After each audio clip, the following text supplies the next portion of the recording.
The Dark Knight has got his darkest movie yet, with a villain more in common with the Jigsaw Killer than Jim Carrey. Bruce Wayne goes to some bleak places in the Batman, and these are his darkest depths.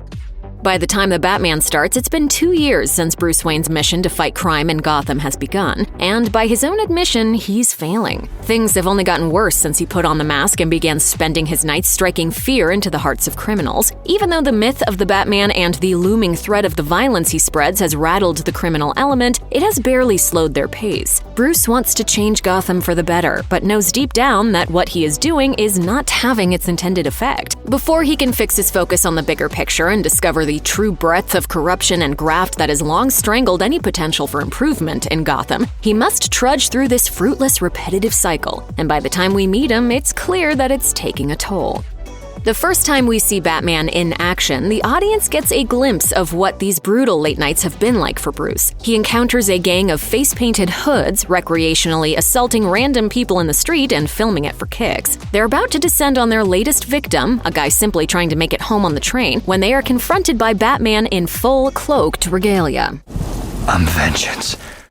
On some level, it's a thrilling action scene. On another, it's a discomforting example of Bruce's flawed approach to fixing his city. He dispenses with the gang members despite being outnumbered, but takes significant damage himself in the process. Shot at, tasered, kicked, punched, hit with weapons, no amount of billionaire armor and gadgetry is going to fully soften those blows. It's almost like he has a masochistic streak, believing he deserves such nightly beatdowns. The ferocity it takes to overcome those odds and fight the gang showcases the sort of monster Bruce has become. The innocent bystander he set out to save from the face paint gang is far from appreciative, cowering under the Batman's gaze out of fear that he'll be next. The carnage on display makes it hard for him to comprehend that Bruce is a good guy, which makes you wonder what exactly Bruce Wayne is getting out of all of this. By virtue of being the only living soul who knows Bruce's secret, Alfred is burdened with a sense of objectivity that Bruce is sorely lacking. Every night, Bruce comes home to the cave and throws himself into maintaining his case files, diaries, and ongoing investigations. It's Alfred, the closest thing Bruce has to a father who has to perform the unfortunate task of pointing out the ineffective, unsustainable nature of his efforts. But like many who love a person with self-destructive tendencies, he still tries to be supportive. Much like it was the case with Christian Bale's Batman, it's Bruce's responses and reactions to real concerns that make these early morning reality checks so depressing. Well, you know how it is, Mr. Fox. You're out at night looking for kicks. Someone's passing around the weaponized hallucinogens.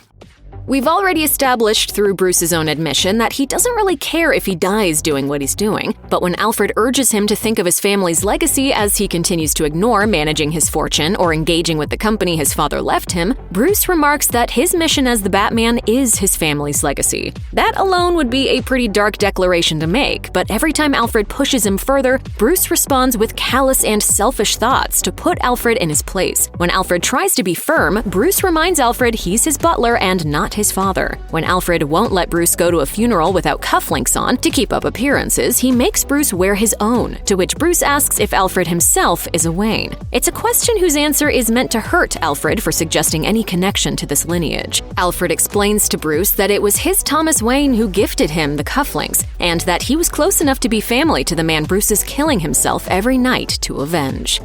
The Batman is a movie that, more than any other Batman flick, showcases Bruce's intelligence and skill as a detective. But this being a story that takes place so early in his career, it also highlights how fallible he is. Midway through unraveling the film's central mystery behind who the Riddler is and what maze of moral rot he is trying to uncover in Gotham's history, Bruce and Lieutenant Gordon believe they have figured out who the Rat is. The latest riddle they've solved references an informant tethered to the Riddler's accusations that there's rampant corruption both in the Gotham City Police Department and the city's political power structure. Bruce believes the riddle refers in broken Spanish to a rat with wings, leading him to think it's the Penguin, the right-hand man to mob boss Carmine Falcone. After an insane car chase, the Batman and Gordon tag team Penguin with their key accusation, going back and forth like a pair of cops in an interrogation. But Penguin insists he's not the rat. When they repeat the riddle, which includes the phrase "You are el rata alada," Penguin points out that it should be la, since the noun in question is feminine. Bruce realizes the bit the Riddler emphasized is URL and types the rest of the phrase into a browser that leads to a chat window with the Riddler. There he realizes Riddler's next victim is Bruce Wayne and desperately tries to race home to save Alfred from the bomb that's been shipped there. But he arrives too late. Alfred is hospitalized and in critical condition, all because Bruce misinterpreted a clue.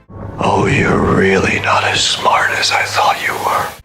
As he probes more deeply into Gotham's history and sees how crooked its vaunted power structures have long been, he can accept that the shape of his enemy is more sprawling and vast than he initially surmised. But when the Riddler exposes the hidden history of Bruce Wayne's own family, it shakes him to his foundation. In this iteration of the story, the Waynes were murdered not long after Thomas Wayne's bid for mayor of Gotham. The Riddler posits that the Waynes and the other founding family of the city, the Arkhams, had always exerted control over Gotham through their power and wealth, but in no case was this more pernicious than when a reporter was digging into their past during the campaign. A journalist uncovered that Martha, an Arkham before she married into the Waynes, suffered from severe mental illness in her youth and had a lengthy stay in the asylum of her namesake. Thomas, worried the scandal would impact his campaign, used his influence over Falcone, having once saved the man's life, to get him to silence the reporter, who was murdered. Suddenly faced with the realization that his father wasn't the noble, altruistic victim he has committed himself to avenging,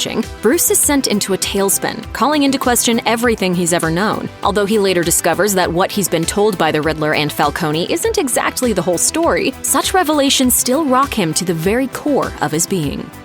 When the Riddler is revealed to be forensic accountant Edward Nashton and put behind bars, Batman comes face to face with him, only to discover some disturbing wrinkles to their adversarial relationship. Firstly, Bruce discovers Nashton knows who he really is. He arrives to their little tete-a-tete thinking his days of anonymity are over and that Nashton is going to reveal his identity. But what he finds out is far worse. Nashton goes on a lengthy rant about how he always resented the sympathy the city had for the poor little rich boy who lost his parents, but not Nashton or the other orphans suffering in the dilapidated orphanage, whose funding had been pillaged by greedy bureaucrats. But beneath this greed about his motivations is the revelation that his master plan is even larger than his string of killings. Batman comes to understand that the Riddler views himself as a kindred spirit, the same kind of necessary vigilante as Batman. He sees the two of them together as partners, as he's made Bruce an unwilling participant in his plans. Later, during a climactic showdown with one of Riddler's followers, Bruce injects himself with some kind of adrenaline shot. It sends him into overdrive. He brutally beats his opponent, nearly killing him. The man, near death, responds to the question, "Who are you?" with a haunting answer. Instead of being straightforward, Batman's enemy says, "I'm vengeance," echoing Batman's very own words right back at him. As rock bottom as this moment might be for Bruce, it's a necessary wake-up call. For as dark as the Batman is, it's a story that must plumb those depths to come out the other side transformed. A Bruce Wayne who understands that Gotham needs more than fear and violence to be saved from itself. It needs hope, and so does Bruce Wayne. Check out one of our newest videos right here. Plus, even more Looper videos about the Batman are coming soon. Subscribe to our YouTube channel and hit the bell so you don't miss a single one.